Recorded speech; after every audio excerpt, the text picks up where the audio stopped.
გაგიჩნდა თუ არა უცნაური შიშები, მას მერე რაც მშობელი გახდით. შეიძლება შიში არა, მაგრამ ნაკლებად რისკიანი გახდით. ზოგს ფრენის შიში უჩნდება, რომელიც არ ქონია მანამდე, ზოგი ექსტრემალურ სპორტს საერთოდ თავს ანებებს. ჩნდება კითხვა, რა მჭირს? ასეთი მშიშარა არ ვიყავი. მშობლობის შემდეგ შფოთვები ეს ნორმალური ფსიქოლოგიური და ბიოლოგიური რეაქცია ყოფილა, რომელიც ძალიან ბევრს უჩნდება, დედასაც და მამასაც. ეს ცნობილი და ახსნადი ფენომენი ყოფილა და ზოგს აშინებს კიდეც. რატომ ჩდება საკუთარი სიცოცხლის შიში? მანამდე ტვინი ასე ფიქრობდა, თუ რამე მომივა, მე დავზარალდები. მშობლობის შემდეგ კი ჩნდება ახალი ფორმულა, თუ რამე მომივა, ჩემი ბავშვი დარჩება დაუცველი. ეს ეგზისტენციური შიშია და არა ფობია. რა ხდება ამ დროს? ტვინში იზრდება პასუხისმგებლობის შეგრძნება, აქტიურდება ამიგდალა და იზრდება ჰიპერფხიზლობა. ამიგდალა არის თავის ტვინში მდებარე ლიმბური სისტემის ქერქქვეშა სტრუქტურა, რომელიც განსაზღვრავს ადამიანის ემოციებს, სიბრაზეს, სიამოვნებას, შიშს. ჰიპერფხიზლობა კი არის მდგომარეობა, რომელიც გადაჭარბებულ მუდმივ სიფხიზლეს გულისხმობს. ზუსტად ეს არის ერთ-ერთი ყველაზე დამახასიათებელი ცვლილება მშობლობის შემდეგ და ძალიან ლოგიკურად აიხსნება. შენ განიცდი არა უცნაურ შიშს, არამედ ტვინის პრიორიტეტების რადიკალურ გადალაგებას. ის რაც ადრე, ასე ვთქვათ, ადრენალინად აღიქმებოდა და არ წარმოადგენდა საფრთხეს, ახლა აღიქმება როგორც რეალური რისკი. თვით შენარჩუნების ინსტინქტი გადადის ახალ დონეზე. ეს არ არის სიკვდილის შიში, არამედ მიტოვების შეგრძნება. ფიქრები ხშირად ასეთია: თუ მე დავიღუპე, რა მოუვა ბავშვს? თუ რამე მომივა, ვინ დაიცავს ბავშვს? თუ დავზარალდი, ვინ მიხედავს მას ისე, როგორც მე? ეს მდგომარეობა არც ფობიაა, არც დაავადება. ამის შესახებ კვლევები ცოტაა, თუმცა მრავალი ნაშრომი, რომელიც მშობიარობის შემდგომი დეპრესიის და შფოთვის შესწავლას დაეთმო, ამ მდგომარეობას ნათლად აღწერს და სტატისტიკურად მსგავსი ფაქტები უამრავია. ჩვენი ტვინი სწორად მოქმედებს. ჩვენ ნამდვილად უნდა გავუფრთხილდეთ საკუთარ თავს, რომ ვიზრუნოთ ჩვენი შვილების უსაფრთხოებაზე. გამარჯობა, მე ვარ გუგა და ეს პაციენტის 22 ვიზიტია. გამოიწერეთ ჩვენი გვერდი YouTube-ზე, Facebook-ზე, Instagram-სა და TikTok-ზე. გაიგეთ მეტი სამედიცინო სამყაროდან და იყავით უფრო ჯანმრთელები. ოტორინოლარინგოლოგია. იმის გამო, რომ სამივე ორგანო, ყელი, ყური და ცხვირი, ერთ სისტემას წარმოადგენს და დაკავშირებულია სუნთქვასთან, სმენასთან, გემოსთან, ყნოსვასთან, წონასწორობასთანაც კი თქვენ წარმოიდგინეთ, მეტყველებასთან რა თქმა უნდა. ამ ორგანოებში არსებულმა პრობლემებმა შეიძლება ღრმა გავლენა მოახდინოს ადამიანის ფიზიკურ, ემოციურ და სოციალურ კეთილდღეობაზეც კი. წარმოუდგენელია, მაგრამ დიაგნოზების სპექტრი საოცრად ფართოა. საერთო სინუსური ინფექციებიდან დაწყებული სურდო, ალერგიული რინიტი, ანგინა, ტონზილიტი და ასე შემდეგ. ასევე რა თქმა უნდა, ასაკთან დაკავშირებული, თუნდაც სმენის დაქვეითების პრობლემები. თქვენ წარმოიდგინეთ, კისრის, ტკივილი და ძილის აპნოეც კი შეიძლება ყელ-ყურცხვირის ექიმთან იმკურნალოთ. მოკლედ, პაციენტის დღევანდელი სტუმარი ქეთევან გოცაძე, მედიცინის დოქტორი, პროფესორი, ოტორინოლარინგოლოგი. ქალბატონო ქეთევან, პირველ რიგში დიდი მადლობა, რომ თქვენ გადავტვირთულ გრაფიკში იპოვეთ დრო და გვესტუმრეთ, ჩვენთვის ძალიან დიდი პატივია თქვენი სტუმრობა ჩვენთან. იქიდან გამომდინარე, რომ საკმაოდ რთული და ფართო არის თქვენი მიმართულება, რა თქმა უნდა, სამწუხაროდ ვერ მოვახერხებთ სრულად მის ესე ვთქვათ, აღმოფხვრას და ათვისებას დღევანდელ ვიზიტზე. ამიტომ ჩვენ ავირჩიეთ ერთი მიმართულება კონკრეტულად დღევანდელ გადაცემაში ცხვირზე ვისაუბროთ. პირველ რიგში ჯერ კიდევ სურდოს სეზონს ბოლომდე არ ჩაუვლია და მაინც ცხვირთან პირდაპირ ასოცირება ხდება გრიპი გაციების სურდოს დროს. და ასევე გადავდივართ ნელ-ნელა ალერგიულ სეზონში, რომელიც ასევე ისევ ცხვირს უჩნდება პრობლემები. მაგრამ ამავდროულად უნდა აღვნიშნოთ აუცილებლად, რომ ეს პრობლემები მთელს მსოფლიოში ძალიან გავრცელებულია, იმიტომ რომ იგივე ცხვირის მარტივი გაჭედვა 90% ადამიანს პერიოდულობით მაინც აწუხებს და ამ პრობლემით ძალიან ბევრი ადამიანი შეიძლება არ იტანჯება, მაგრამ დისკომფორტს ყოველ შემთხვევაში განიცდის. პირველ რიგში მოდით დავიწყოთ საუბრით, რაც არის ცხვირის მთავარი ფუნქცია. ჟანგბადის მიღება, ჰაერის მიღება და სუნთქვა. სუნთქვა რომ მნიშვნელოვანია, ყველამ კარგად ვიცით, მაგრამ არის სწორი სუნთქვა. რო განვმარტოთ ჩემთვის და ჩვენი მაყურებლისთვის, რას ნიშნავს ეს ტერმინი სწორი სუნთქვა? რატო არ სუნთქავთ ჩვენ სწორად? რას ქვია, სუნთქავ და რა არის სწორი და რა არის? ვინ დაადო ამას ეს სახელი, არასწორი და სწორი სუნთქვა. საქმე იმაში გახლავთ, რომ კარგი არჩევანია პირველად თავიდან ეს უნდა გითხრათ, ცხვირი. მიუხედავად იმისა, რომ ჩვენ სამი ორგანოს ბატონები ვართ, ოტორინოლარინგოლოგები, ასე ვთქვათ, ყველაზე ღერძული ორგანო არის ცხვირი. არა მარტო ჩვენ პათოლოგიებში, ასევე მთელი ჩვენი ორგანიზმისთვის თუ არ მიდის სწორი სუნთქვა ცხვირით და სწორი სუნთქვა ცხვირიდან ის არის რომ უნდა ვისუნთქოთ დღეც და ღამეც დაატვირთვის დროსაც ცხვირით და არავითარ შემთხვევაში პირით. პირი ღმერთს მოუწია ჩვენთვის თუ მედიცინას არ დავაბრალებთ ალტერნატიული სუნთქვისთვის. რას ნიშნავს? აი უცებ მოხდა რაღაცა და გადაგვეკეტა ცხვირში ან გაგვიშთა სურდო ალერგია ან რაღაცა სიტუაცია, აგერ არის ბატონო პირი. მაგრამ პირით სუნთქვას რო ეჩვევიან და გადადიან პირით სუნთქვაზე, თუნდაც დღის გარკვეულ პერიოდში, თუნდაც ძილის დროს, რასაც მოყვება, ძილის აპნოე, ღვინვა, აი ეს არის არასწორი სუნთქვა. აი ესე განმარტებით. რატომ? იმიტომ რომ ცხვირს აკისრია რამოდენიმე ფუნქცია. არა მარტო სუნთქვის. ასევე ყნოსვის. ასევე აკუსტიკური ფუნქცია.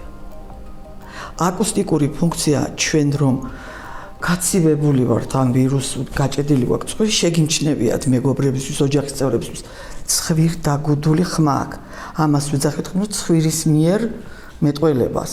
იმას ვერაფრით ვერ ვამღერებთ ოპერაში, იმიტომ რომ არ იქნება ისეთი ობერტონები, რატო? ჩაკეტილია ცხვირი და იქიდან ამოსული ბგერა ვერ რეზონანსირდება იგივე ცხვირის დანამატ ღრუებში და ამიტომ ეს ფუნქცია იკარგება. მაგრამ ყველაზე მთავარი ცხვირის ფუნქცია არის ის, რომ შესუნთქული ჰაერი იწმინდება, თბება და ტენიანდება. აი ეს ფუნქცია აკისრია ცხვირს. ყელს ეს ფუნქცია არ აქვს, ვერც ატყობს, ვერც ატენიანებს, ვერც ასუფთავებს და პირიქით. პირდაპირ ხვდება სასაზე და ხახის უკანა კედელზე ჩასუნთქული ჰაერი და რომელიც მოკლეგზე ჩადის ფილტვებში და იქ მერე ტონზილიტი, ფარინგიტი, ლარინგიტი და ასე შემდეგ ფილტვების ანთებამდე მივდივართ. ამიტომ ჩვენმა ერთმა აი გურუ ოტოლარინგოლოგმა ასეთი რაღაცა თქვა, რომ ბავშვო, ფეხიც არ უსმუკიასწავლითო, ცხვირით სუნთქვა ასწავლითო. ეს არის სიცოცხლის და ჯანმრთელობის გარანტია. სწორი ცხვირით სუნთქვა. თქვენ უცებ ჩავერთვები, იმიტომ რომ პირველადაც გამახსენდა, არსებობს ჩვენ გადაცემაშიც გქონდა ეს გაჟღერებული დამშვიდების ტექნიკები სუნთქვის, რომლებიც გვეუბნება, რომ აი მაშინ პირით ვისუნთქოთ. მაგ შემთხვევაში ეხლა თქვენ იოგა გაქვთ ალბათ ხელველობა. აი ხო, უშუალოდ სხვადასხვა ესეც ერთ-ერთი ჩასუნთქვაზე აქვს ლაბარაკი. ამოსუნთქვა შეგვიძლია გავაკეთოთ პირით, იმიტომ რომ პირიქით ეს რა ხდებათ იცი ცხვირში მე კარგი მულაჟი გვაქვს ხალხმა. ცხვირში აი ნიჟარებია სასუნთქზებში და ეს ნიჟარები გამოყოფს ცხვირის სავალს სართულებად. ჩასუნთქული ჰაერი ცხვირიდან ამოსუნთქულ ჰაერს არასდროს არ უნდა დაეტაკოს. აი მოძრაობს ესე ჩასუნთქვა, ამოსუნთქვა. როგორც კი ეს ამას ქვია ტურბულენცია. როგორც კი ჩასუნთქული და ამოსუნთქული ჰაერი ერთმანეთს დაეტაკება, სუნთქვა ცხვირით ვერ ხდება. და გექნებათ ბევრი, გეყოლებათ ბევრი თქვენს ირგვლივ ოპერაცია აქვს ცხვირში გაკეთებული, ამოღებულია ყველაფერი და ვერ სუნთქავს. იმიტომ რომ ტურბულენცია ირღვევა. აი ამ ტურბულენციის შენარჩუნება არის მთავარი, რომ სწორად სუნთქვა იყოს და თუ ჩასუნთქვით, ჩაისუნთქავთ ცხვირით, მაგრამ ამოისუნთქავთ პირით, რასაკვირველია ეს ძალიან კაი. ხანდახან ზოგიერთი სუნთქვის დროს ჩვენ ვეუბნებთ ესე გააკეთეთ. რომ არ მოხდეს დატაკება ცხვირში ასეთი რამის. ეხლა რომ ვისაუბროთ აი გართულებულ სუნთქვაზე, თქვენ რამოდენიმე უკვე ისეთი ახსენეთ პრობლემა, რომელიც შეიძლება გამოიწვიოს არასწორმა სუნთქვამ, მაგრამ აი კიდევ რა შეიძლება დავამატოთ, რა შეიძლება იყოს გამომწვევი მიზეზი სუნთქვის გართულების, თუნდაც ისეთი რომელიც პაციენტმა შეიძლება არც იცოდეს, რომ აი ეს ართულებს და აძნელებს საქმეს. თქვენ წარმოიდგინეთ პაციენტების უმრავლესობას არ აქვს სწორი ცხვირით სუნთქვა და ვერ სუნთქავს, ან არ ყოფნის ცხვირით სუნთქვა და ისე სუნთქავს პირით, ის ამას ვერ აფიქსირებს. და ცხოვრობს ამ ცხოვრებით და ამოცემულობით, მაგრამ რაღაც მომენტში შეიძლება გულზე კონდეს მოვლენები, მიდის კარდიოლოგთან, კარდიოლოგი ნახულობს, რომ გულზე პრობლემა არ აქვს პაციენტს, მაგრამ არითმია აქვს. ეს არის ექსტრაკარდიალური სადღაც უჭირს. ან არის ძილის აპნოე, მე მოდის ჩვენთან პაციენტი და ეს ძალიან დამკვიდრებული ის არის უკვე ჩვენგან კიდე პაციენტი შეიძლება წავიდეს ძილის აპნოეს განსაზღვრაზე. ამიტომ ეს საკმაოდ რთული და უბრალოდ საკმაოდ ცუდი პრობლემაა. ესეც აპნოეს ესეთი ეხლანდელია ჩვენ ადრე რომ აპნოეს გაიგონებდი ჩვეულებრივ გაატარებდნენ ექიმები. დღეს უკვე ვნახეთ რომ განსაკუთრებით მამაკაცებში, განსაკუთრებით 40 წლის მერე, სადაც იმსუქნია, სადაც მდგომარე ცხოვრების წესია, ძილის აპნოე სასიცოცხლო გართულებას შეიძლება მოუწეს. რატო? იმ პერიოდში რა არის ძილის აპნოე? მოდი გავმარტოთ პაციენტებისთვის. ძილის აპნოე არის ძილის პროცესში პაციენტი აკავებს სუნთქვას, რამოდენიმე ხანი არ ამოისუნთქებს და აი დაფეთებული ესე ვთქვათ, მშობელია თუ დედა არის თუ ცოლი არის თუ უცებში ანჯღებს პაციენტს და აი ეს არ ამოსუნთქვის პერიოდს ქვია აპნოე, შეკავება სუნთქვის. ამ დროს არ ხდება იმპულსირებულად ჟანგბადის მიწოდება არა გულში, არა ფილტვში, არა ტვინში. და შეიძლება ამას მოყვეს ინსულტი, ინფარქტი და აი ესეთი არა ფერში რო არ წერია იმ სიმპტომმა შეიძლება ახალგაზრდა ადამიანი გამოგვაცალოს ხელიდან. ამიტომ არ არის სასურველი ძილის აპნოე და ყველანაირად უნდა ვებრძოლოთ ამას. ეს ერთი. მეორე, სახის დეფორმაციას იწვევს არასწორი სუნთქვა ცხვირიდან. აი ბავშვებში განსაკუთრებით, როდესაც ძვლები იწყებს ჩამოყალიბებას, ძვალი თქვენ წარმოიდგინეთ წლების განმავლობაში, როდესაც ბავშვი პირით სუნთქავს, შეუქცევადი თითქმის ლოვანი დეფორმაციები მიდის. როგორც სტალაქტიდი და სტალაგმიტი წლების განმავლობაში, ხო სასწაულია მწვეთმა ის რო შექმნა. ასე სასწაულია პირი, როდესაც აქ ბავშვია, ქვედაყბა მიდის ქვემო, დეფორმაცია მიდის, იშლება. აი იმდენად მნიშვნელოვანია ცხვირის სუნთქვა, რომ სახის ძვლები, მათ შორის კბილების კარიესიც კი უფრო მეტად ემართებათ იმ ბავშვებს, ვინც პირით სუნთქავს და რატო?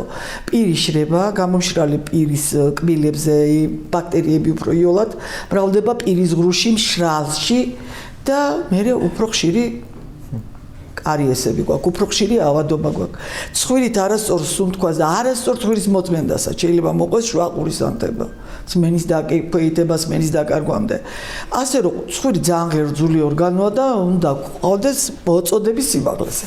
ახსენეთ და არ შემიძლია არ გავჩერდე მაგ თემაზე, იმიტომ რომ მაგ პრობლემის წინაშე მე ვდგავარ, მყავს 4 წლის, მალე გახდება 4 წლის ბიჭი, რომელსაც სურდოს და გაციების პრობლემები აქვს ხოლმე და გამოწმენდა სწორი გამოწმენდა.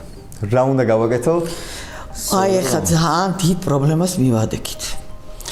ბავშვები და მოხუცები ძალიან მოწყვლადი არიან ცხვირის ლორწოვანი სიმშრალისკენ.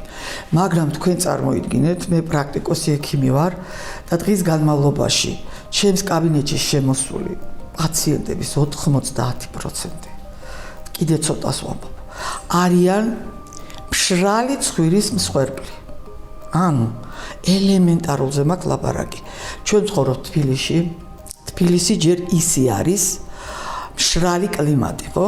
აი ყველა ასთმიანი დასავლეთ საქართველოსდან ბავშვებს აქეთ მოაქანებდნენ, რომ აქ მშრალი კლიმატია.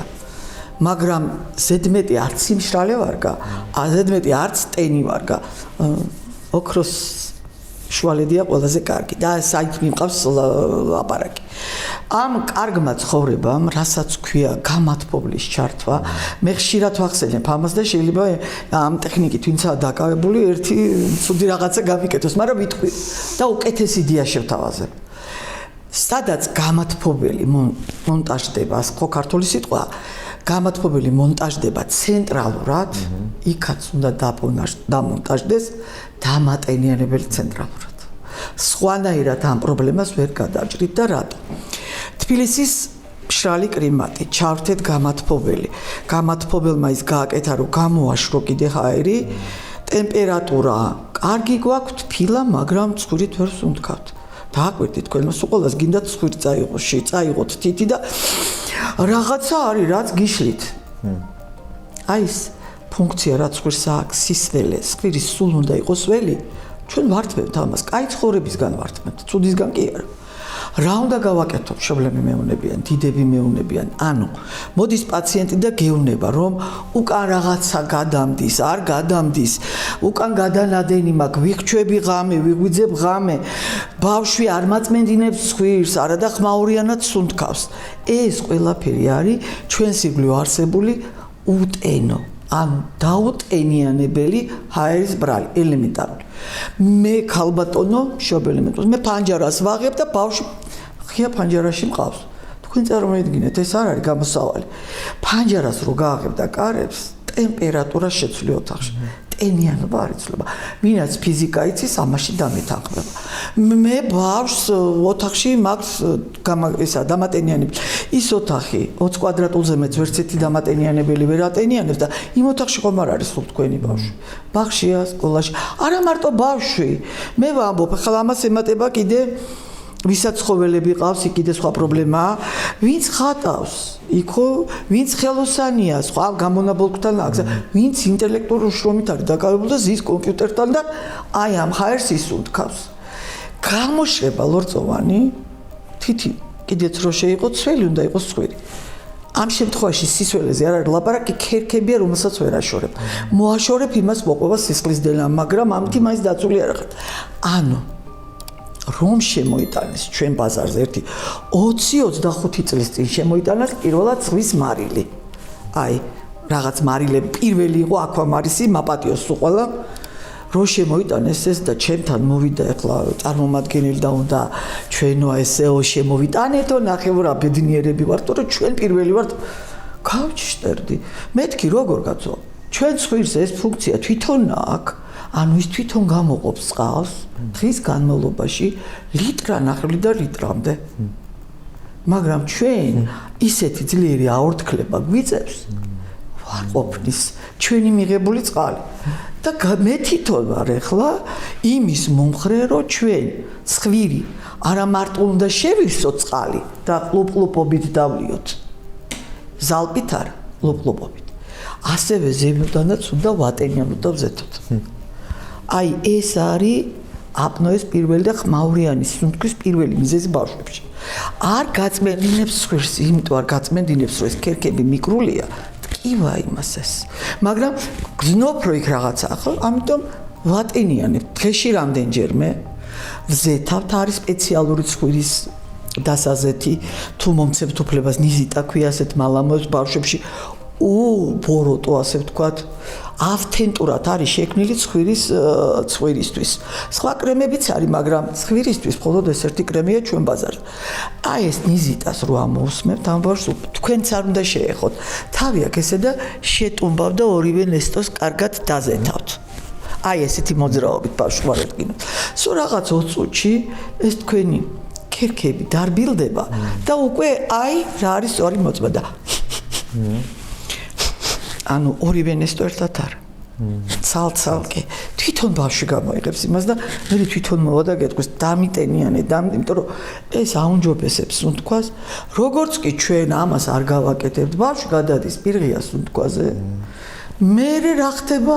წესი ცხვირით უნდა წავიდეს, ხო ხარი დაატენიანდეს, წყალი არა აქვს, რას დაატენიანებს, გამომჭრალია. ეკრება ლორწოვანს, რო ეკრება ლორწოვანს, იქ მიკრობი მრავლდება. ამას შეიძლება მოყვეს მე ადენოიდების გადიდება, სინუსიტები შეიძლება მოყვეს, ვირუსული ინფექციები, რომელსაც ჩემი სველი ცხვირი უვლის, თვითონ იმაში არის ლიზოციმი და ბევრი ბაქტერიის და ვირუსის და მათ შორის მიკრობების გამაუნებელყოფელი ვერ მუშაობს. ამიტომ დავატენიანოთ. დავზეთოთ, არა მარტო ჩვენი მოხუცების, ჩვენი შვილების ცხვირი, რომ პათოლოგიური პროცესები არ გაგვიღრმავდეს. ხო ელემენტარულია. ამას ვლაპარაკობ აბსოლუტურად ყველგან. მოგისმენს მშობელი, არ აძლევს ამას მნიშვნელობას. და მე გეტყვის, წამალი რა ვიხმარო ექიმო? ეს არის წამალი. მოვლა არის ყველაზე სწორი წამალი. გასაგებია. მაინც გითხავთ მე რას ვაკეთებ და თუ ცუდს ვაკეთებ. ვიყენებთ იშვიათ შემთხვევაში სპეციალური შპრიცებია გამორიცხვის ტექნიკაზე. ეგ ალბათ თქვენი საუბრიდან გამომდინარე არ იქნება ცუდი, მაგრამ ვეჭობ რომ აი მეორე მოწყობილობა ასე ვთქვათ, რაც ვიყენებთ სატუმბია რაღაც საბავშვო, ეგ ალბათ არ არის კარგი. ესეც შემთხვევა. აი მაგ თემაზე არის გაყოფილი ყელყურწხვირის ექიმების აზრი და პედიატრების. რასაც ქვია გუშით გამორეცხვა, წნევის ქვეშ გამორეცხვა და რატო? ჩვენ ვფრთხით იმას, რომ ცხვირი დაკავშირებულია ყურთან და ბავშვებში ეს დამაკავშირებელი არის მოკლე, განიერი და სწორი. ამიტომ ერთი არასწორი ინვაზია წნევით შეიძლება უცებ გითხრას ბავშვმა ყური მეტკინა, ხშირია ასეთი. ამიტომ მირჩევნია ყური დაცული იყოს, მაგრამ სწორად გამორეცხვის მომხრე ნამდვილად ვართ და შეეცადეთ დიდი წნევა არ განავითაროთ. ეს ძალიან კარგია. დამატენიანებელი უფრო შორს. ეხლა ზოგი მეუნება ფიზიოლოგიური ჩავისხი და დავატენიანებ. ფიზიოლოგიურ რო ჩაისხამ შპრიცით, კოტრიალდება ხოლმე და ჩავა ყელში. სპრეი მოედება მთელ ცხვირის სამივე სართულს, მათ შორის ღრუებში შეაღწევს. ამიტომ ჩვენ ტოტალურად გვინდა დატენიანება, თორე წყლის ჩასხმა კი არ არის ჩვენი ამოსავალი. ამიტომ თავი უნდა ქონდეს პაციენტს გუშით გამორეცხვის დროს სწორად. რაც ცოტა ბავშვებში ვერ მიიღწევა, რანაირად სწორად თავი უნდა იყოს წინ. ცოტა გვერდზე რომ აი აქ იმოძრაოს ეს ზიაჭურჭელია და არ წავიდეს ყურებისკენ. აი ასე, აქედან. აი ასე, აქედან. თუ ამას მიაღწევთ, ძალიან კარგია. მეორე პრობლემა, თუ ბავშვს აქვს ადენოიდები ცოტა დიდი, ცხვირის გიდია გამრუთებული, არა ბავშვს, არამედ დიდსაც და პოლიპი აქვს, ხშირად ეს მოძრაობა წყლის ვერ ხდება ხოლმე. და ამანაც შეიძლება სკეპტიკურში ჩაგვაგდოს და რაღაც სხვა შეიძლება ისევ ინვაზია შეიტანოს წიაღებში. აი ყელყურწხვირის ექიმების და პედიატრების აზრი ამ შემთხვევაში არ ემთხვევა. თუმცა ბევრ შემთხვევაში თუ სტატისტიკურად გავაკეთებთ, სწორი გამორეცხვა შეიძლება გამოსავალი იყოს ამ შემთხვევაში. მე ვერც იქეთ ვერ ვარყოფ და ვერც აქეთ. რაც შეეხება გამოსატუმს, გამოსატუმბი ქერქს ვერ გამოგიტუმბავთ. გამოსატუმბი გამოგიტუმბავთ იმას, რაც არის სველი და ვერ გამოაქვს ბავშვს. და გამოსატუმბია, რომელიც მშობელი წნევით გარეთ ტუმბავს. და კარგად, აი ეს მოსარგები როა ცხვირი რომ უნდა და იქ თუ უარყოფითი წნევა არ შეიქმნა, გამოსატუმბი ვერაფერს ვერ გამოიყენებს. უნდა მოდოს სველზე, ლორწოვანზე, შეიქმნება უარყოფითი წნევა და იმას გამოიტანს. სხვანაირად ვერ გამოიტან. მაგრამ ხშირად არის ხმაურიანი სუნთქვა და ცხვირში კი არაფერია. ადენოიდებია გაზრდილი. იმას ვერაფერს ვერ უსვა. გაზრდილ ქსოვილს ამოტუმბით ვერ დააპატარავებ. ძალიან საინტერესო რჩევები მივიღეთ უკვე. ახლა რო ვისაუბროთ ეგრეთ წოდებულ ტერმინზე ღრმად ჩასუნთქვა, ვიცით და არის კიდევ ესეთი ტერმინი დიაფრაგმული სუნთქვა, რაც უფრო აი ჩვენი პროფესიის წარმომადგენლებთან არის ხოლმე ახლოს. ვერა პროფესია? ნუ აი წამყვანები გულისხმობ ამ შემთხვევაში დიაფრაგმასთან და სუნთქვასთან. ეს უკვე მეტყველების გაკვეთილებია და სწორ სუნთქვას მეტყველების დროს რომ აი ჩაისუნთქო და ბოლომდე დიდი წინადადება თქოს, ამაში ჩვენ ნაკლებად ვღებულობთ მონაწილეობას. მაგრამ არსებობს მოცლისმიერი სუნთქვა და არსებობს კერდისმიერი სუნთქვა და ცოტა იუმორისტულად რომ მოყვე, ჩვენ დროს იყო ერთი ესეთი ცნობილი სამედიცინო ინსტიტუტის რექტორი ასათიანი ქეთი ასათიანის მამა და გეუბნებოდა ეს შემოვიდოდა გამოცდაზე და ისეთ კითხვას დასვამდა, რომელიც არცაც ეგ შეარწერია. და უბრალოდ ლოგიკურად უნდა მივხვდარიყავი რა იყო. აიო შედიო პალატაშიო და ზეწარია გადაფარებული პაციენტსო. და როგორ მიხვდები კაცია თუ ქალიაო? აუ ეხა ზოგმა თქვა მკერდი გამორჩა. არა ერთნაირიაკო. ანუ მუცლის სუნთქვა ტიპის ახასიათებთ კაცებს, კერდის სუნთქვა ტიპის ახასიათებს ქალებს. ანუ პროსტინა სადაც აიწევა, თუ მუცელზე აიწევა კაცია, ანუ ამხელა იუნ გენიუსი იყო. ასე ღრმად თუ არ ხარ ჩახედილი აი ამ თემებში, ზედაპირული ექიმი ვერ გამოვა. ანუ ამის თქვა მინდა, თქვენ ახლა ეს დიაფრაგმული სუნთქვა ჭირდებათ იმისთვის, რომ მოიკავოთ, მაგრამ დიაფრაგმული სუნთქვა ვერ გაგიკაჩავთ და სწორად ცხვირით ვერ სუნთქავთ. კი ბატონო. ანუ იქ ერთი პირობა არის ცხვირით სუნთქვა. ისევე როგორც ახლა საოპერო მომღერლები რომ მოდიან, იმათ თუ პრობლემები აქვს ცხვირიდან ვერაფრით ვერ სუნთქა, ვერ გაკაჭავენ. ახლა ისინი პასტრეს უნდა ყველა მღერივათ, ხო ჩვენ საქართველოში. რუსული სლენგი ვიხმარებთ. თქვენ ახსენეთ ძგიდის გამრუდება და არ შეიძლება ეგ თემაც არ ვისვქნათ. გამოვტოვოთ. მეგობარი მყავს, რომელსაც წლებია უკვე პრობლემა აქვს და დიდი ხანია ვეუბნებით, რომ ეს ოპერაცია უნდა გაიკეთოს, მაგრამ რაღაცა ყოველთვის იწელება და იწელება. რამდენად მძიმე არის აი ყოველი გაწელილი და გადადებული ეს მისი მძგიდის უკვე დასრულია? მძგიდი არის ნამდვილად გამრუდებული და ეს არის მისი ცუნთქვის აი მანდ თუ ეს ბავშვობიდან მოდის ცხვირის მძგიდის გამრუდება რამდენად უქმნის იმას სუნთქვის პრობლემას და მიეჩვევა თუ არა ეს ცხვირის სუნთქვას, კიდე კითხვის ნიშანია. ამიტომ ექიმმა უნდა შეაფასოს. ეხლა რა ხდება ჩვენ სულ ცოტა ხნის წინ ვახსენეთ ძვლოვანი დეფორმაცია. ამ ძვლოვან დეფორმაციაში შედის ზედაყბის დეფორმაცია პირველ რიგში. ჩვენი ზედაყბა არის ესეთი.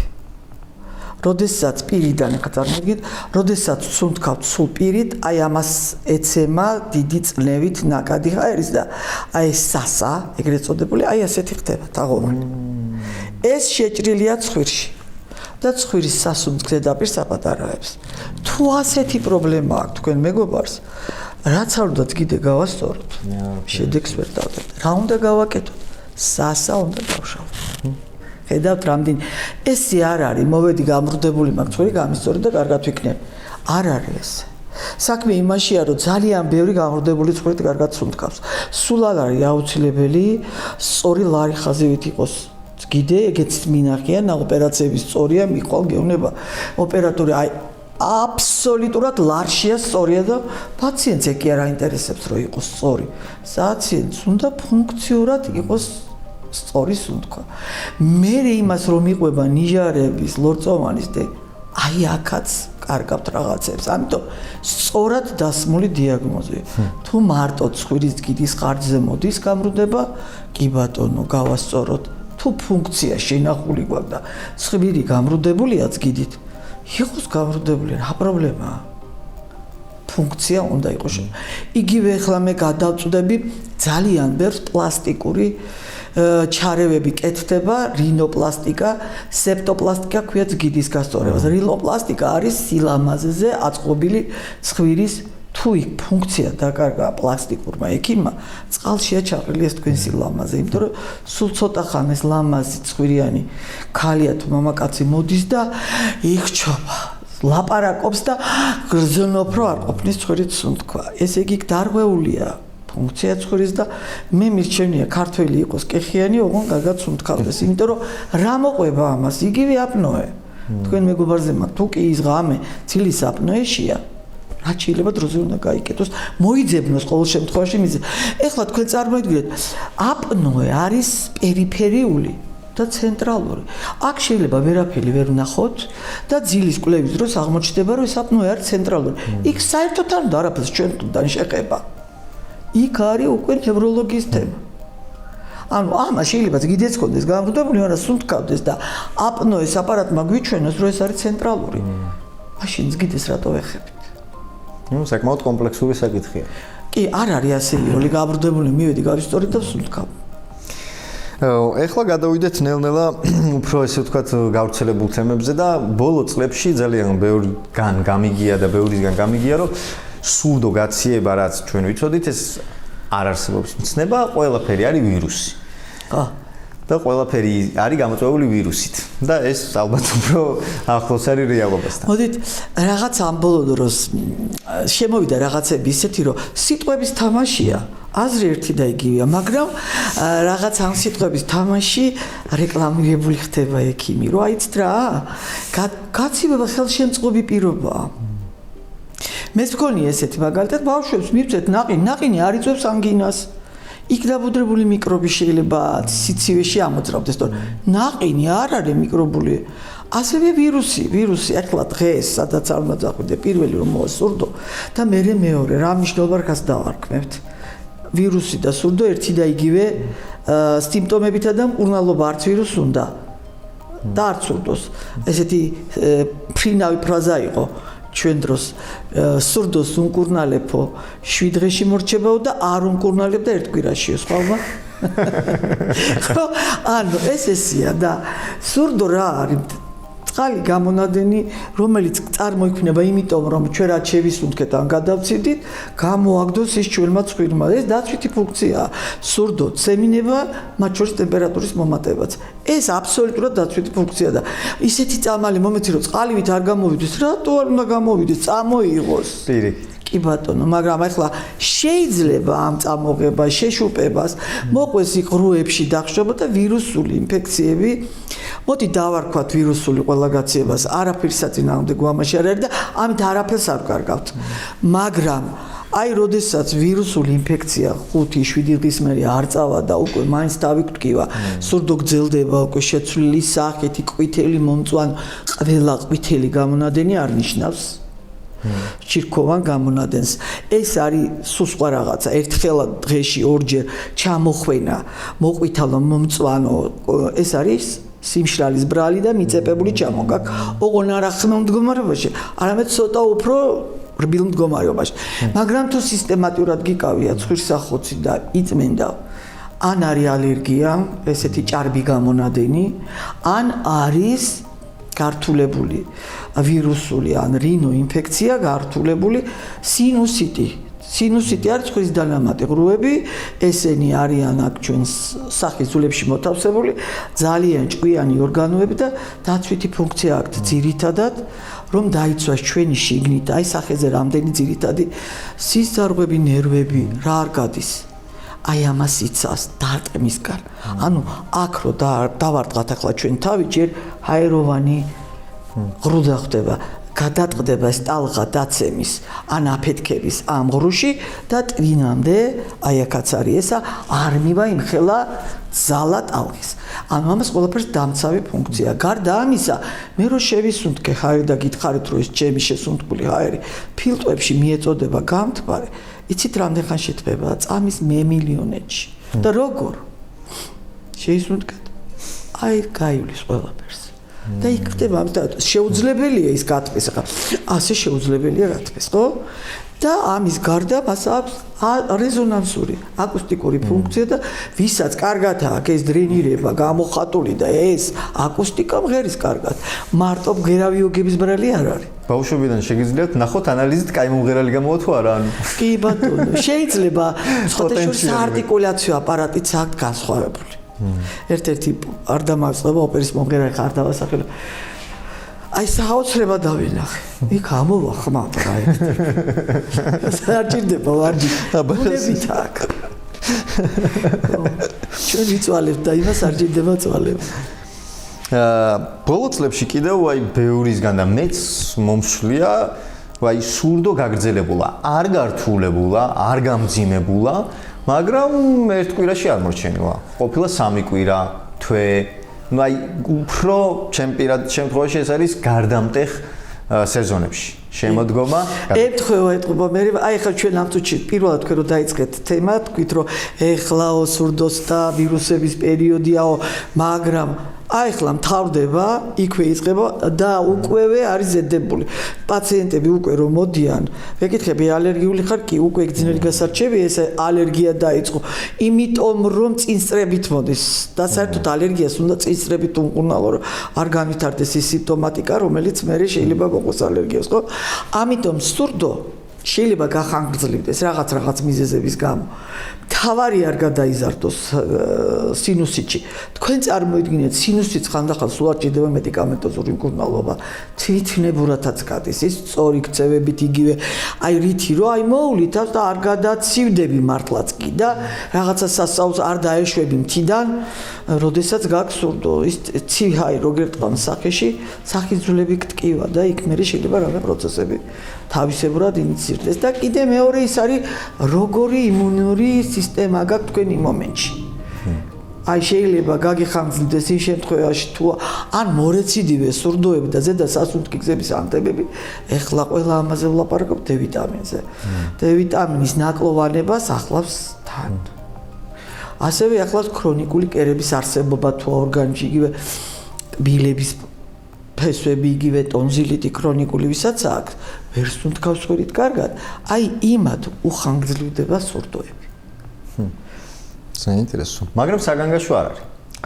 თუ თუ ისე მიდის რომ არაფერი გაწუხებთ საგანგაშო არ არის და თუ რაღაცა განგაშზელებთ შენიშნავთ შეგიძლიათ გადაიღოთ ცხვრის დანამატი ღრუები ან კატე გაიკეთოთ დარწმუნდეთ რომ ან ხართ ალერგიაში ან ხართ იქ შეიძლება ალერგიულიც იყოს რაღაც სუსტად გამოხატული არ გამორიცხა კიდევ გავრცელებული დაავადებები ესე ვთქვათ მათზეც რომ აი რამოდენიმე სიტყვით ყველაზე პოპულარული თუ შეიძლება ესე ითქვას ჰაიმორიტი ფრონტიტი ნაკლებ გავრცელებული ეთმოიდიტი ბევრი ამას უკავშირებს ცხვირის მაგრამ ყველაფერი ცხვირთან არ არის ხო დაკავშირებული თქვენ წარმოიდგინეთ რამდენჯერმე მithქვია ხოლმე ესე ცხვირი ის არ არის რასაც უყურებთ ამის იქით კიდე არის ცხვირის ლაბირინთია ცხვირი ჯერ მარტო აქ სავალებია იმდენ ზედაპირი გააზრდილი ხელოვნურად რომ თვითონ იმ ზედაპირებზე რო არის სართული პირველი მეორე სართული ლორწოვანია რომელზედაც არის მოციმციმე ანუ ხავსი და ეს ზედაპირი ყველაფერი იზრდება იმის ურიმეში გასულმა ჰაერმა ისა იყოს რაც ჩვენ გვინდა ხო ნუ ხარ ვარ გადაუხვიო შეიძლება გიდის გამრუდებამ გაახშიროს სინუსიტების რიცხვი განსაკუთრებით იმ ხარეს სადაც ვერ ხდება სუნთქვა კარგი იმიტომ ვენტილაცია ამ ყველა ღრუს აქვს თავისი ნახრეთი ბუნებრივი და უკავშირდება ცხვირის ღრუს ჩაკეტილი კი არა როგორც კი ის ჩაიკეტება პრობლემა მერე მოდის ამიტომ თუ ეს ჩაიკეტაც გიდის გამრუდებით პოლიპით ან რამე ასე უცხო სხეულებით უცხოცხეულით რამდენი უცხოცხეულია მოგვიღია ცხვირიდან ამას მოყვება მერე ვენტილაციის დარღვევა და იმას არ აქვს მნიშვნელობა თქვენთვის ანთებითი პროცესი ახლა ზედაყბის წიაღში ეგრეთ წოდებულ ჰაიმორის წიაღში უძახი ჩვენ ეს კაცი იყო აღმოაჩინა და იმიტომ რომ ქართულად ამას ქვია ზედაყბის წიაღი აი აქ შეიძლება განვითარდეს კბილისგან ამას ქვია ოდონტოგენური იმიტომ რომ ქვედა კედელი გაიმორის კბილის ზედა კედელი და ხშირად აი ამ სისქემაის სქელი უნდა იყოს მაგრამ არის ანატომიური თავისებურებები რომ პირდაპირ აი ეს ფესვები რო იყოს კბილის აი ჰაიმორის წიაღშია და კბილიდან განვითარებული ინფექცია ხშირია ეს არის უკვე ჰაიმორის წიაღის ანთების გაიმორიტის ქრონიკული გაიმორიტის რომელსაც შეიძლება ოპერაცია ორთოდონტის თუ ასე შემდეგ ყბასახის ქირურგი ჩარევა დაჭირდეს და არა მარტო ყელყურცხვირის ექიმის რაც შეეხება ძირითად წიაღის ანთებას სხვათა შორის აღმოჩნდა რომ არც ისე იშვიათია რაც კატეკლევები დაიდო იმის მერე მასაც კარგად უჭირავს ადგილი იმიტომ რომ ფაქტიურად იდენტიფიცირება ვერ ხდებოდა იმიტომ რომ რენტგენოლოგიურად მხოლოდ ამ ღრუებს ვიღებდით ის მიუდგომელი ის არის ქალას ფუძეზე რომელიც რენტგენოლოგიურად არ დიაგნოსტირდება კატეზე და აღმოჩნდა რომ საკმაოდ დიდი ადგილი უკავია არის კიდევ ესეთი პედიატრებსა და ოტოლარინგოლოგებს შორის ჭიდილი რომ დადებული იყო ესეთი ბავშვობაში რომ ბავშვობაში ჰაიმორის წიაღი ჩამოყალიბებული არ არის და როგორ შეიძლება იყოს გაიმორიტი ბავშვთა ასაკში ასე არ არის იგივე რენტგენის გადაღება იგივე კატეკლევებმა დაადგინა რომ შეიძლება დასრულებული არ არის ჰაიმორის წიაღის ჩამოყალიბება მაგრამ ჩანს და არის და შეიძლება განვითარდეს ასევე ჰაიმორიტი და ესეც სადავოა ზოგიერთი პედიატრი ახლა შეიძლება შემომედაოს მაგრამ მე მივიღებ ამ შემოტევება აუცილებლად უნდა ვისაუბროთ და გკითხოთ მედიკამენტებზე იმიტომ რომ ამ მიმართულებით პირველ რიგში უნდა აღნიშნოთ რომ რამდენიც ვიცი რეცეპტით არ გაიცემა ცხვირის მედიკამენტები ყოველ შემთხვევაში უმრავლესობა მაინც კი ურეცეპტოდ გაიცემა მაგის თქმა უნდა დიახ ურეცეპტოა და ამავდროულად ძალიან დიდ თანხებზე ადის მოგება თვითონ ამ სფეროს იმიტომ რომ როგორც მოვიძიე 2025 წელს მაგალითად 32 მილიარდი შეადგინა $100 ამ ბაზარმა და წელს უკვე გადაასწრო 26 წლის მანძილზე. რომელ წამაზე გაქვთ ლაპარაკი? ყველაზე რომელი სტატისტიკაა საქართველოში მაგას ვინ დადებს? არა, სოფლიო სტატისტიკა. ბინძური ჰაერი და გამომშრალი არის სოფლიო პრობლემაა. კი ბატონო. მეორე არის ცხვრის სუნთქვის პრობლემა. და სიზარდთა შემოიწურებლის პრობლემა. ეს არის წამალი, რომელიც ყველას უნდა გქონდეს აფთიაქში, მაგრამ ახასიათებს დამოკიდებულების გამოწვევა. ეს არის ეგრეთ წოდებული ახლა ძალიან ბევრი წამლებია მიყვალ აფთიაქში ცხვირი გიჭერს და არც გჭირდება ყველას აქ ჩანთაში ძალიან ბევრი ეს თემა ისეთი დიდია და ისეთი მტკივნეული ეს არის ცალკე გამოსაყოფი თემა ეს არის ცხვირის წვეთებზე დამოკიდებულება ეს იგივე ნარკომანია რაზე ხარ დამოკიდებული მნიშვნელობა არ აქვს შეიძლება ამ დამოკიდებულების გამომწვევი იყოს ადგილობრივი პათოლოგიური ცვლილებები რაც და მსოფლიოში ყველაზე დიდი გაყიდვა აქვს ამ წამალს. ის ურეცეპტოდ გაიცემა. მაგრამ მე ვიტყოდი რომ საქართველოში რო არსებობს მაგის სტატისტიკა, ჩვენ ვერ გადაგვასწრო, ჩვენ ხო მაგრები ვართ. ჩვენ ამ საქმეში ვერ გადაგვასწრებდა, იმიტომ რომ ვისაც აქ სახში ერთი და გათავებისკენ მიდის, 5 დამარაგებული აქვს მანქანაში, მაგალითად კარადაში, იმ კარადაში, ამ კარადაში და თუ სადმე არა აქვს, სადაც უნდა იყოს, ის უკვე პანიკაში. ეს წამალი არის არაჩვეულებრივი იმ თვალსაზრისით, რომ უცებ ხსნის ცხვირს. მაგრამ ძალიან ბოროტია თუ გახდები იმ წამალზე დამოკიდებული. რა შემთხვევაში ხდებით? თუ რაიმე პათოლოგიაა ცხვირს და ჩაიწვეთებს ამას, იგივე ძგიდის გამრუდება, იგივე ეს ავიწროებს სიზარღვებით ლორწომას და სავალი იხსნება და სუნთქავ კარგად. ამ შემთხვევაში პათოლოგია თუ არ მოხსენით ამ წამალზე, მაგრამ თქვენ წარმოიდგინეთ არსებობს საერთოდ არაფერი არ აქვს შეცვლილი, მაგრამ ერთხელ რო ჩაიწვეთა, მეორე მესამე მეოთხე 10 ჯერ ჩაიწვეთა, 10 დღე ჩაიწვეთა უფრო. მე იმ წამალზე დამოკიდებული გახდა. ანუ არანაირი ქვე დაავადება არ არის, პირდაპირ დაავადებას ქვია მედიკამენტოს დამოკიდებულება. ასეთი ჩემს ირგვლივ არის ძალიან ბევრი. ეს რა სიტყვაა? ჩაიწვეთა სახა რაღაცა ორკაპიკიანი წამალი, რა თუ კარგად ისუნთქებს. ეს წამალი იწვევს ლორწოვანის აბსოლუტურად განადგურებას დროთა განმავლობაში ადგილობრივად. გარდა ამისა, მეტაპლაზია ხდება ლორწოვანის და შეიძლება ეს გამშრალი გადაიქცეს სხვა რამეთ. ანუ მეტაპლაზია ნიშნავს ჩვეულებრივი ეპითელური ქსოვილის გადაქცევას რაღაცა ცუცახას არ ვიტყვი ახლა. შეიძლება მოხდეს იმას მერე სხვანაირი გარდაქმნა. გარდა მაგისა გამოიწვევს ცხვირის გიდის პერფორაცია და სისხლის დენები ცხვირიდან და ლორწოვანის გამოშრობა, თავის ტკივილი, თვალი, ვისაც აქვს გლაუკომა თვა, წნევის მომატება ზოგადად, ტახიკარდია. ხშირი ყოფილა ასეთი შემთხვევა, პაციენტი ახალგაზრდა მიდის გულის ექიმთან, ტახიკარდია და ჩაიძიები, ცხვირის სიზავდა წაბლებზეა დამოკიდებული და იმ დღეს იხმარა 6 ჯერ და წინა დღეს და დაგროვდა ის და გამოიწვია ტახიკარდია. გამოიწვია წნევის მომატება თვალებში, ანუ ამის ხანგრძლივად მოხმარება არავითარ შემთხვევაში არ შეიძლება. ამის გადაგდება ხდება თუ მედიკამენტი დამოკიდებულია, მაგრამ უნდა იყოს პაციენტის სურვილი, ისე როგორც ნარკომანი. მე რო შემოდის ჩემთან პაციენტი ფსიქოლოგიურად თუ არ არის მომზადებული, მასთან მუშაობას არ ვიწყებ. იმიტომ რომ წყალში გადაყრილეს და იტყვის მე, აი მე ვიყავი ქალბატო, კეთილოსთან ვერ გადამაგდებნა, მე ეს არ მაწყობს. იმიტომ კი არა რომ მე ჩემ თავს ვფრთხილდები, იმიტომ რომ მავანი, ვისაც იმედი აქვს რომ მე ამას გადავაჩვევ, ის უკვე იმ ქოლგის ქვეშ ექცევა და აღარ მოვა. ამიტომ თუ პაციენტს აქვს სურვილი, ვიმუშაოთ სიტყვაზე. ნებისმიერ ყელყურის ექიმიც მიეხმარება.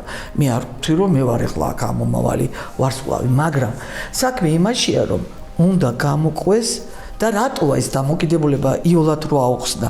მე 21 წლიანი დამოკიდებულება მომიხსნია. პაციენტ წამალზე მედიკამენტი. აი ამ ცხვირის კონკრეტულად. 21 წელიწადი ხმარობდა. მაგრამ ხო გეუბნებთ, აი ამას უნდა 2 დღე, მაქსიმუმ 3 დღე რო არ ჩაიწვეთო. და უკვე რა ხდება? ჩვენ ქვეცნობიერი მართავს ჩვენ ცხვირს, ჩვენ ახლა ხო არ ფიქრობთ სუნთქავ თუ არა ვიწროვდება თუ ცხვირს აქვს თავისი ციკლები, აბარტოებს, ნიჟარავს, ავიწროებს, იმაში ჩვენ ვერ ჩავეხიდებით და ის იმის საქმეა და იმუშაოს რამდენი წუთი, ესე როგორც თვალის გუგა ფართოვდება. მაგრამ აღმოჩნდა რომ ჩვენ ვავიღეთ ეს იზავთვა შემავიტრუგებელი და ჩავისხეთ 1ჯერ, 2ჯერ, 3ჯერ. იქ ტვინის ვისაც ეს საქმე აბარია, ვერ გაიგო კაცო, მე ახლა უნდა გავაფართოვო და ამას შემავიწროვა. მე რომ უნდა შევიწროვდე, იმან გამაფართოვა და ჯანდაბას ვიყავ მაგის ხელზე დამოკიდებული და მართოს. ჩვენი ფუნქცია არის ხელი გადავაჩვიოთ სხვის საქმეებში ფათურს და სხვის საქმემ აიღოს თავის თავზე თავის საქმე. აი ეს უნდა ჩავანაცვლოთ ტექნიკურად და თუ რასაკვირველი ორგანული ცვლილება არ უწყობს ხელს ამას, გადაჩვევაც მოსულა. სკეპტიკურად არიან განწყობილი. რას ამბობ, ვერ გადავაგდებ და გავიგუდები და გადაგვიგდე. მე თვითონ გადამიგდია. მე თვითონ ვიყავ დამოკიდებული. ორსულობის მერე ვიყავ დამოკიდებული. აი ამ ესე ვთქვათ ნაირსახეობის გარდა რა სახის ისენი არსებობს მედიკამენტები ცხვირისთვის? აი კარგი კითხვაა. ან მაშინ რა უნდა ვიხმაროთ, ხო, როცა გაგვიჭირდება. მაქსიმალურად, როდესაც რის თუ არ დავარქვით სახელს, რისთვის ხმარობთ, რას ხმარობთ, იმას ვირჩევთ მე იმის მიხედვით. თუ გვიჭირთ ცხვირის სუნთქვა სიტყვაზე, ვისხამთ იმას, რომელიც გაგვიხსნის, მაგრამ 7 დღის მერე უკაცრავად ცხვირი მოკვდა თავისი ფუნქცია. არის ეს მოჭერა ალერგიული და არის ეს გაციებისგან, ხო? გაციების დროს ხმარობთ იმას და ანტიალერგიული ცხვირის წვეთებიც არსებობს. იმისი მოხმარება ხანგრძლივად შეიძლება. და ძირითადად მაგწამლებით ვანაცვლებთ ჩვენი ძამალს, მაგრამ ამას არ აქვს ესეთი სწრაფი მოქმედების მექანიზმი. ცხვირიდან სუნთქვის, როგორც გაურჯობესებით, როგორც იმას. ამიტომ რას ვაკეთებთ? ახლა მაგას დაუწვდის ის 45, ზოგი 45 წუთი უწვდის. ზოგს 2 კვირის მერე ეწყება ეფექტი. ცხვირისგან. ამიტომ თლად კი ვერ გაამტყულებ პაციენტს, მაგრამ სწორად რო დაუსვებ აქცენტებს. აი უყურე ამას დააკვირდა. აი გაგიჭირდა ეს კი უბრალო მენთოლიანი საღიჭი რეზინი იმ წუთში გაუხსნეს ცხვირს. მენთოლიანი საწუწნი კანფეტები ასევე გაუხსნეს ცხვირს და აი ეს რაღაცა 2 დღის გაჭირება უნდა გადავლახოთ. მე ვეუბნები, უყუროთ კაი ფილმს დამპატიჟე მოვალ მე და შენ ვილაპარაკოთ და გადავლახოთ. სიზარღვთა შემავიწროებელი არის ცხვირის ნაზალურ სტეროიდებს ვეძახით. დიდი ჯგუფია, ძალიან კარგია ბავშვებშიც ვნიშნავთ, მაგრამ ამასაც ექიმის გარეშე მანდამაინც ნუაიღებ და არსებობს დამატენიანებლები, აი ზუსტად ვახსენე, ზღვის მარილის შემცველი, ზოგს დამატებულია გლიცერინი, ზოგს დამატებულია პროპულეზი, ზოგს დამატებულია პანთენოლი, ნებისმიერი. რამდენხანაც კიდე, რამდენჯერაც კიდე. არსებობს ასეთ ცხვირის ზეთოვანი ხსნარები, არის ესეთი ფორმულა რინოქსი მაგალითად, ძალიან კარგია, მენთოლსაც შეიცავს ცხვირსაც ხსნის რაღაც დოზით. არსებობს ბუნებრივი რაღაც წამლები, რომლებიც ასევე თავისით ხსნის. აი ეს რამდენიც გინდათ, როგორც გინდათ, რომელიც მოგეხმარებათ ნებისმიერ. თავარია საჭირო ადამიანს ვკითხოთ, რომელი გამოვიდა. მაინც უნდა ვკითხოთ. არა, ეს შეგიძლიათ უკითხავთ. მარილ წყალ, მაგრამ უყურეთ, არსებობს ერთი წამალი. სახელად გვია რინომარისი. და დანარჩენს ხო აკვამარისი რაღაცა აი რინომარსი ეთყობა მარილიანი წყალია და ისე შექსვამს. სიძახთა შემავიწროებზე ვერ გაიგებ. ესეც ეთყობა მარკეტინგული ხრიკი იყო. იმ წამლის ასე მგონია. კიდევ ერთი კითხვა, რომელიც აუცილებლად უნდა დაგისვათ, ბავშვების შემთხვევაში შეიძლება მცირე, მით უმეტეს აქტიური ბავშვის შემთხვევაში მცირე ტრავმაც აი მიარტყა ცხვირი და ამან გამოიწვიოს დაზიანება, რომელიც შეიძლება ჩვენ და ბავშვებს ვერ აღმოაჩინოთ. კი ბატონო. საერთოდ ცხვირის ანატომია ისეა მოწყობილი, რომ ბავშვთა ასაკში წინა მესამედი აბსოლუტურად ხრტილოვანია. და ხრტილი კიდე ისეთია, ტრავმირდება იოლად, გადაიღუნოს, შეიძლება ხრტილს საზრდელასთან ისევ გასორდეს. იმ მომენტში საერთოდ შეუმჩნეველი შეიძლება დარჩეს და შემდეგ აღმოაჩინოს დეფორმაცია. ნუ ეს ახლა ვერაფერს ვერ იზამთ.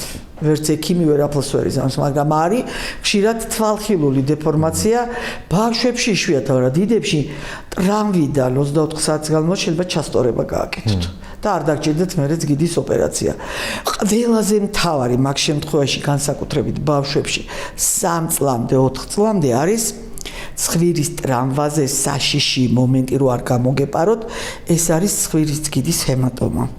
ხრტილსაზრდელასა და ხრტილს შორის სწრაფად ჩაიგრება სისხლი და აი როგორც ბუშტი გაიბერება აქეთ, კეტავს სასუნთქსას და ხმაურიანად სუნთქას ტრამვის მერე ბავშვი.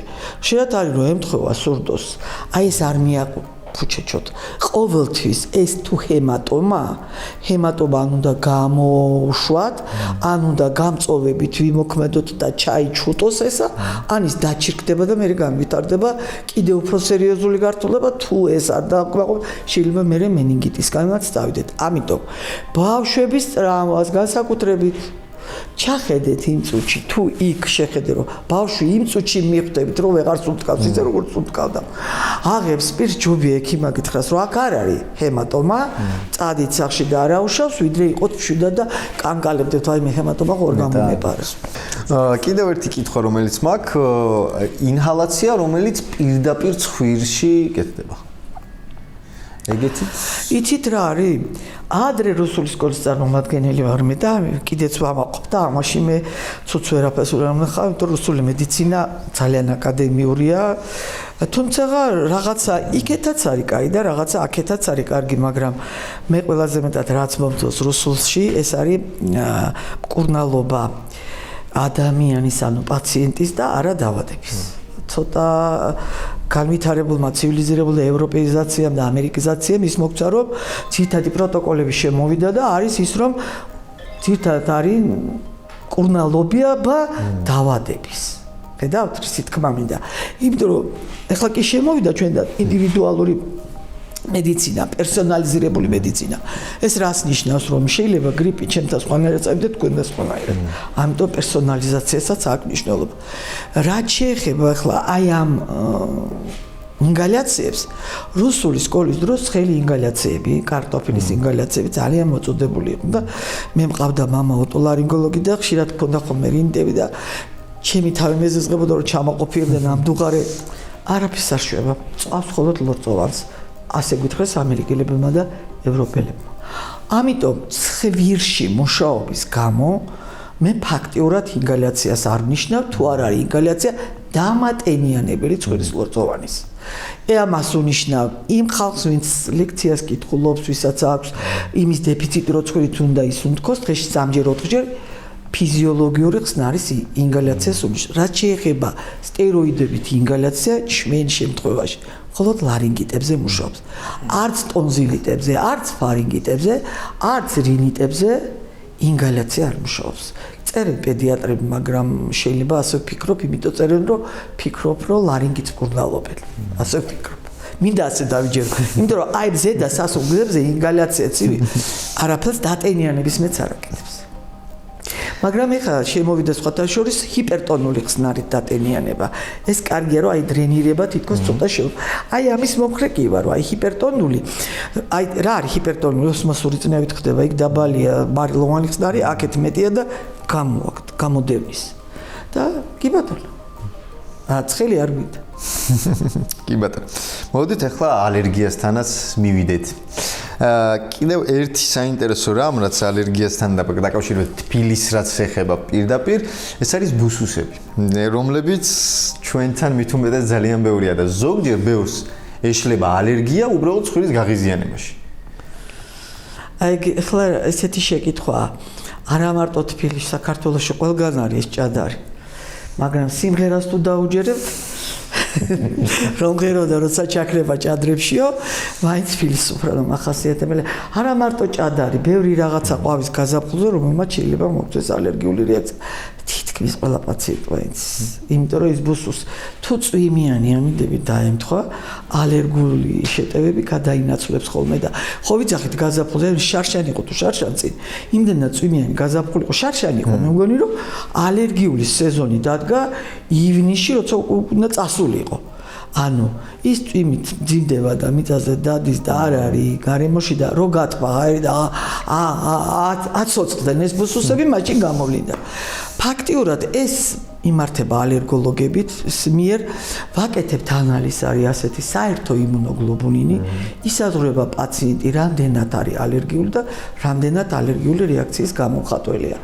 ყოველთვის ჯობია თემა მართოს ალერგოლოგმა, ჩვენც მართავთ, მე ვიტყვი რომ მეც მაქვს ეს ცოდვა, მეც მართავ ალერგიულ რინიტს, მაგრამ სულ ვეუბნები პაციენტს. მე ვმართავ აისბერგის წვერს. ძირითადი აქ არის ალერგია. ალერგია უნდა დაალაგოს ალერგოლოგმა, მოამზადოს ორგანიზმი თუ სეზონურია. სეზონური ალერგიისთვის თუ არ არის სეზონური, არის ახლა ათასნაირი აცრებია იგივე ცხოველზე. კატი ეს არის იმათი თემა. მე ვწოდავ იმ თვალსაზრისით, რომ მოდის პაციენტი, ხშირად ვერ დაარწმუნებ იმას, რომ ეს ალერგიული პრობლემაა და ამიტომ ვიწყებ მე, რომ აი, ნახეთ, დაიწყება, იმიტომ თუ მაქვს მით უმეტეს სინუსიტი, იქ თუ ცხვირის ლორწოვანი შეშუპებას იწვევს ალერგია, იწვევს წვავე ვირუსული ინფექცია და ბაქტერიული ინფექცია. თუ მე უკვე ბაქტერიული ინფექცია მაქვს, შეშუპების მოხსნა მჭირდება, რომ იქიდან დრენირება მოხდეს და ამ შემთხვევაში მე ორ ფრონტზე ვიბრძვი. ამ დროს ანტიალერგიულსაც ვნიშნავ და ინფექციის ამ შემთხვევაში მე ვერ დაუწდი ალერგოლოგს, მაგრამ იქვე ვაძლევ მიმართულებას, რომ მე მხოლოდ აისბერგის წვერს ვეხები. თავარი დამნაშავე უნდა ნახო და კიდე მინდა ერთ თემას შევეხო, რომელიც დღესდღეობით ძალიან აქტუალურია და ძალიან დამაფიქრებელია. პაციენტების 90% ფიქრობს ეს ქალი მთლად. რატო? რო შემოდის პაციენტი და მეუბნება, ყელი მტკივა, ყელი მექავება, ცხვირში ვარ გაჭედილი უკან გადამდის რაღაცა მეჩხირება კისერში. კითხვა ასეთი. კუჭის მდგომარეობა როგორ აგაქვთ? კუჭი არა, ექიმო, ყელი მაწუხებს. ხო, მესმის, მაგრამ აი მე კუჭნაწლავს კი არ გეუბნებ და თქვენი კუჭის მოქმედებას კი არ ვკითხულობ. თქვენ კუჭზე გეკითხებით.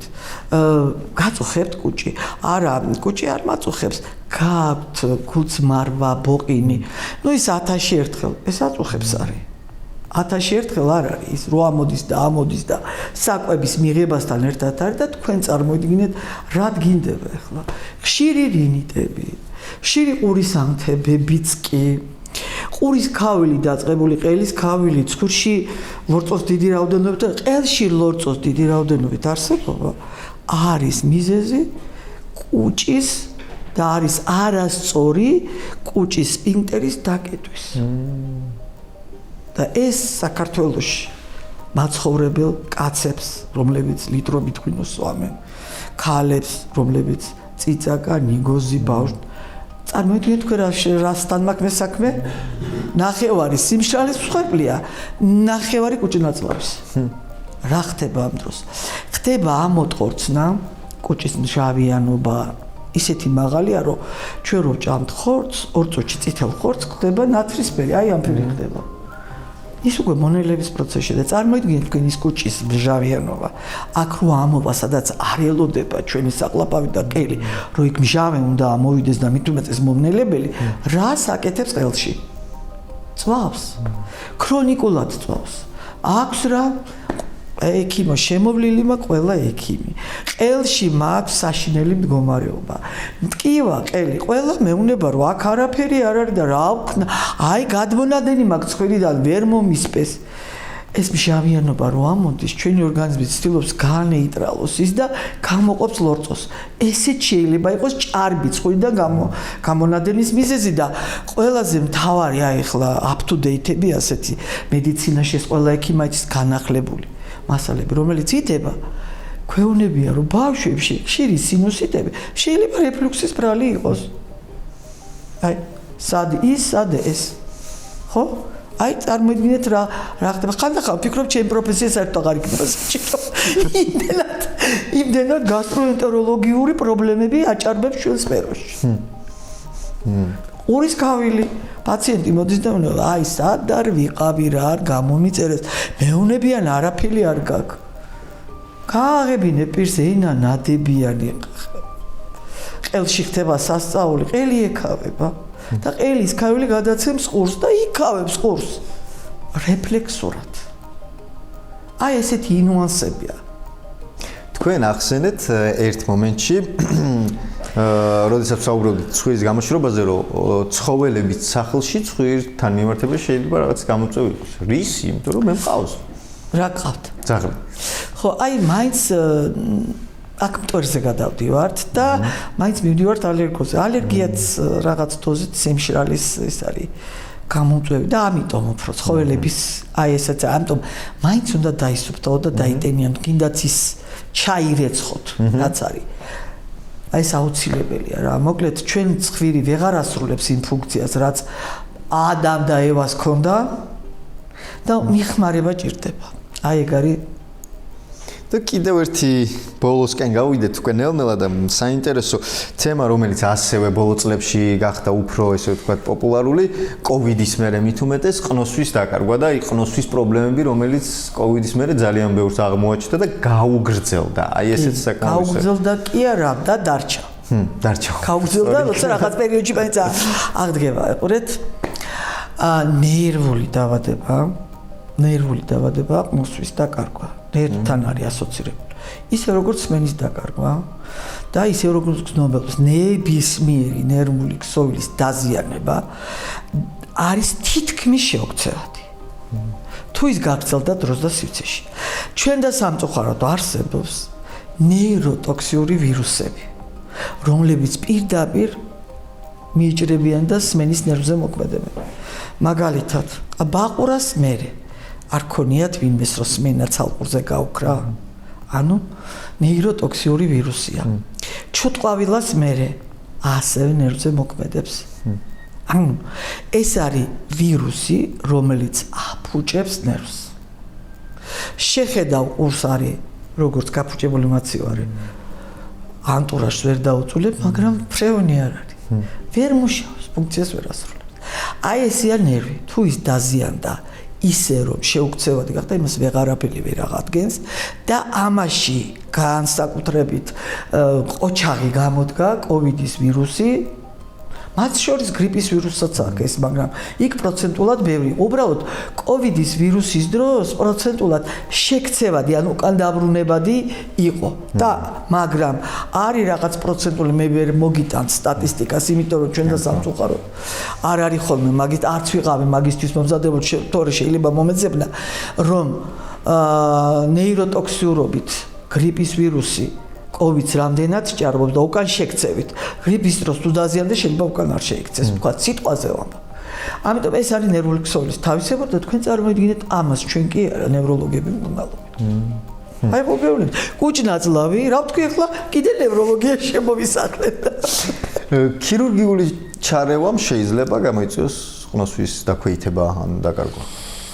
ახლა ნოსვის ნერვი გადის იცით საით არის ისეთი ქირურგიული ტრავმა შეიძლება გამოიწვიოს თუ ხდება ქალაზე ფსკერზია ცხვირის ფსკერზე ხშირად ვაკეთებთ ხოლმე ჩვენ კი არა ნეიროქირურგები ვაკეთებენ ჰიპოფიზის ადენომის ოპერაციას მიდგომა არის ცხვირის ფუძიდან სადაც გადის ყნოსვის ნერვი თუ ის ყნოსვის ნერვი დაზიანდა შეიძლება მოხდეს ეს არის დაზიანების ბრალმ გადაიჭრა ან რამე ერთი მოხდა შეიძლება ესეც არ არის გამორიცხული კი არა ასეთი ოპერაციის დროს ხშირად არის რინორეა თავზურგდოდის მოდის და ვერაფერს ვერ უშვებიან ნუ თუ არ გადაინერგვა ცვალი და ბოლოსკენ მინდა გკითხოთ კიდევ ერთი საინტერესო ამბავი ჩვენ გავაჟღერეთ გადაცემაში ახალი ორგანოს შესახებ რომელიც ჰოლანდიელებმა აღმოაჩინეს თუ იცით არ ვიცი ორი სანერწყვე ჯირკვალი რომელიც პოსტნაზალურ გადანადენზე ნუ ეგ ჯერ არ არის თლა დამტკიცებული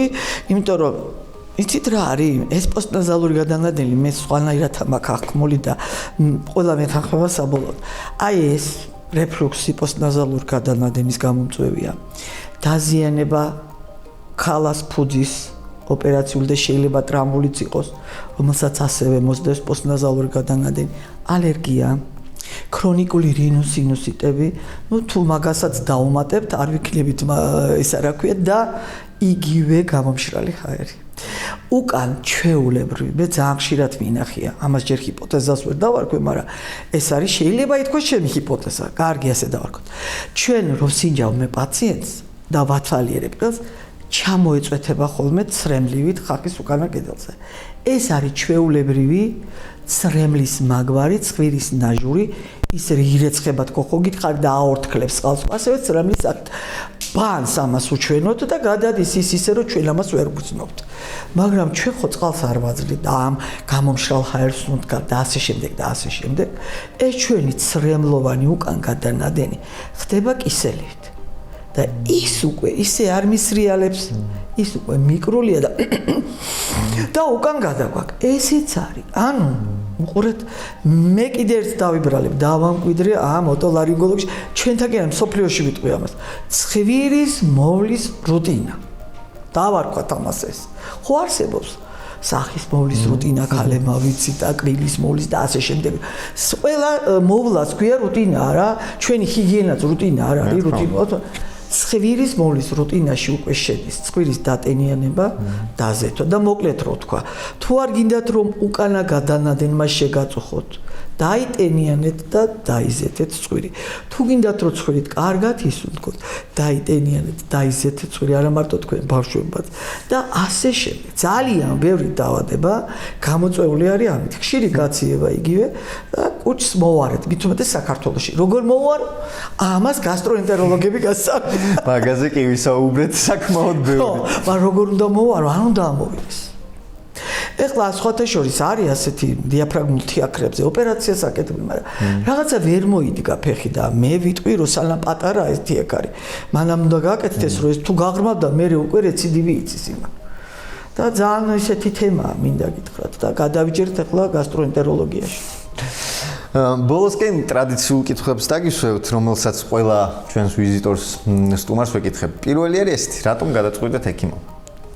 რა კითხვა იცით ჩემთვის მამა მყავდა ყელყორცხვირის ექიმი ძალიან კარგი ყელყორცხვირის ექიმი და ეს მამა ჩემი იყო ჩემი აი როგორ თქვა იდეა ფიქსი და მაგიტო გადავწყვიტე რომ მინდოდა დიდ ქირურგიაში მამა ჩემი არის შვილ არ გინდა ქირურგია აი ამბულატორიაში წადი ამას იზამ ქირურგიაში წავედი ამბულატორიაც და ძალიან ბევრი რამ მასწავლა მამა ფაქტიურად ჩემი სკოლა არის მამა ჩემი სკოლა მე აქ არც ერთი ხა არ ვიტრაბახო არც ერთი სკოლის მიმდევარი არც მეორე ცალკე მოთამაშე ადამიანი ვარ არ ვარ ეს გუნდური მაგრამ ეხლა საბედნიეროდ მყავს მოსწავლეები რომელთაც ძალიან დიდ პატივს ვცემ და ძალიან მიხარია რომ ძალიან კარგი ბევრი ახალგაზრდა მოდის მედია თქვენ გენებში გქონიათ ექიმობა შეიძლება ესე ვთქვათ ოტოლარინგოლოგია მაგის გარდა ახლა სულ ირგვლივ ექიმები ყავდა მაგრამ ეს მამისგან მოდის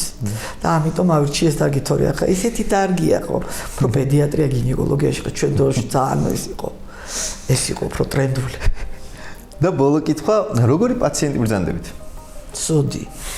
ცუდი პაციენტი ვარ იმ თვალსაზრისით რომ მეშინია ყველა სამედიცინო манипуляციის რაც არ უნდა ვთქვა ალბათ მაგრამ მაინც ყველაფერს ვაკეთებ წარმოიდგინეთ რომ ეხლა ვთქვი რომ სულ რაღაცა 1 წელიწად ნახევრის განმავლობაში 11 ოპერაციული ჩარევა მომწია ჩემ მეუღლეს რო კითხო ძალიან მომწვენი ვარ მაგრამ ეს მე ესე ვფიქრობ რომ უნდა გააკეთო всё რა გზა გაქვს სხვა განსახილველი ვერ ვარ უჯერებთ ექიმებს დანიშნულების სამწუხაროდ სადაც დავჯერე იქ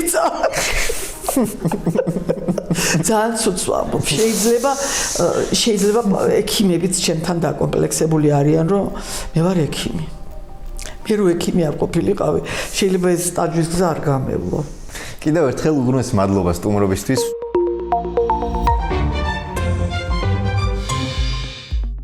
გაგეცინებათ და გადავწყვიტო რომ გაპარსვასთან დაკავშირებული რჩევები მოგცეთ. მართალია მე ამას იშვიათად ვაკეთებ, მაგრამ აღმოჩნდა რომ ის მამაკაცები, რომლებიც ხშირად იპარსავენ, აწყდებიან ისეთ პრობლემებს, როგორიც არის გაპარსვის შემდგომი კანის გაღიზიანება, გაწითლება, გამონაყარი, ქავილი და ყველაზე მწვავე სავარაუდოდ არის წვერის ჩაბრუნება.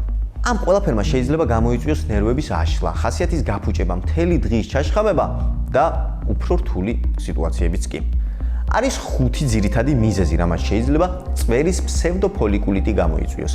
ასე ეწოდება ამ პრობლემას. პირველი, ძალიან ახლოს გაპარსვა. თუ საპარსი კანს ძალიან ახლოს ეხება და თმას ღრმად ჭრის, დარჩენილი თმა უფრო ადვილად იწყებს კანის შიგნით ზრდას. მეორე, უხეში მრუდე ან ხვეული თმა. ასეთ თმას ყველაზე ხშირად ახასიათებს კანში ჩაბრუნება, რაც ხელს უწყობს უფრო ხშირ გაღიზიანებას. ასეთ დროს საჭიროა რუტინა. მესამე, ბლაგვი საპარსი. 1 ან 2 გაპარსვის შემდგომ თითქოს არ ითვლება ბლაგვად, თუმცა საპარსი კანს აღიზიანებს და მიკროდაზიანებებს ქმნის. უმჯობესია საპარსის ხშირად გამოცვლა. მეოთხე, ყველაზე დიდი შეცდომა, მშრალ კანზე გაპარსვა, როცა კანი არ არის სათანადოდ დატენიალებული, გაღიზიანება უფრო მარტივია. და მეხუთე, თქვენ წარმოიდგინეთ და არასწორი მიმართულებით გაპარსვა.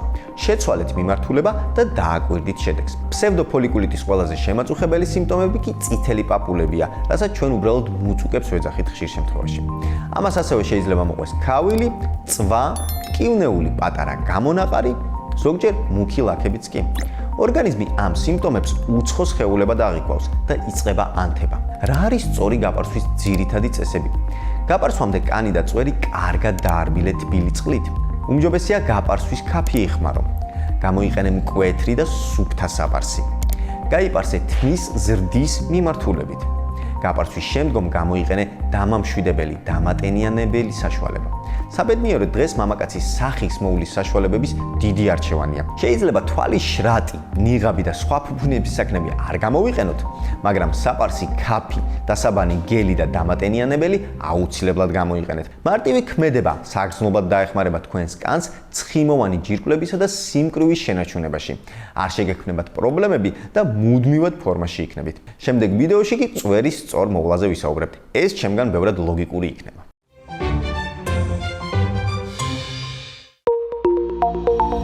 იცით თუ არა ვინ გამოიგონა ყველაზე ცნობილი სამედიცინო ხელსაწყო სტეტოსკოპი, იგივე ფონეიდოსკოპი. რომელიც დღეს მედიცინის სიმბოლოდ იქცა. მისი ავტორია ფრანგი ექიმი და ანატომი, სამეცნიერო დიაგნოსტიკის ფუძემდებელი რენე თეოფილ გიაცინტ-ლაენეკი. 1816 წელს მასთან მივიდა პაციენტი, ქალბატონი გულის ტკივილის ჩივილებით. იმ დროს დიაგნოსტირება სხეულზე ყურის მიბჯენით ხდებოდა. თუმცა ექიმისთვის უხერხული იყო ქალბატონისთვის მსგავსი მეთოდის გამოყენება. ასევე პაციენტის ჭარბი წონის გამო თითქმის შეუძლებელი იქნებოდა ზუსტი დიაგნოზის დასმა. ამიტომ მან გამოიყენა ქაღალდი, რომელიც დაახვია, გულზე მიადო და აღმოაჩინა, რომ ხმა უფრო მკვეთრი და ძლიერი იყო. ასე გაჩნდა პირველი სტეტოსკოპი, ხმოვანი მილი, რომელიც მოგვიანებით ხის მასალით დაიხვეწა. ეს ხელსაწყო დღემდე შეუცვლელია და უკლებლივ ყველა მიმართულების ექიმის ხელსაწყოა. კიდევ ერთი მაგალითი, რომ გენიალური გამოგონებების აღმოჩენა მარტივი შემთხვევითობის ნაწილია. გამოიწერეთ ჩვენი გვერდი და გახდით ჩვენი გადაცემის ნაწილი, რათა გაიგო უფრო მეტი საინტერესო ამბავი სამედიცინო სამყაროდან.